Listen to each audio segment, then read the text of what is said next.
It was an act of despair that sparked the Arab Spring. On December 17, 2010, street vendor Mohamed Bouazizi lit himself on fire in front of a government building in the Tunisian town of Sidi Bouzid. He was protesting against the confiscation of his vegetable cart and the police brutality that he had been subjected to. Bouazizi died 2 weeks after his self-immolation, but his actions sparked protests across the country and the region. Many Tunisians shared Bouazizi's anger and desperation. Then President Zine Abidine Ben Ali tried to quell the mass protests, promising to end police crackdowns and initiate legislative elections within 6 months. But protesters were adamant.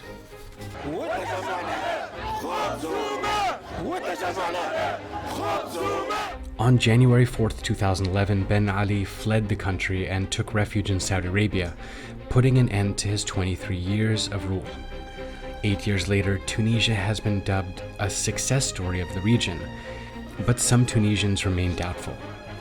The country is still facing waves of protests and strikes, demanding jobs and higher wages. And some of the protesters compared Tunisia's current ruling parties with the former regime's corrupt family.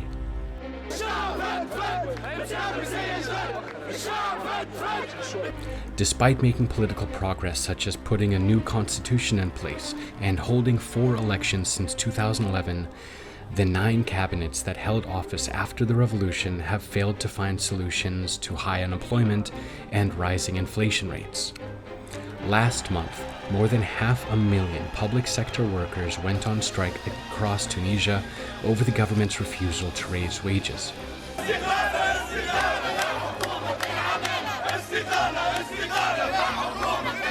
Tunisia's economy is struggling with a big budget deficit.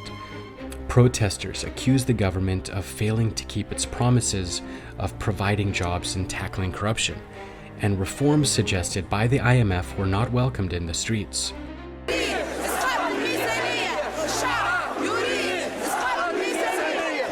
The economic crisis has translated into growing distrust of politicians.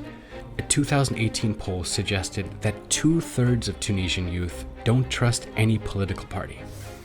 This became obvious in the 2018 local elections, which witnessed the lowest voter turnout since 2011. Despite the economic crisis, the country has managed to maintain one of the most important gains of its revolution, the freedom of press and assembly. But without economic recovery, the country still has a long way to go.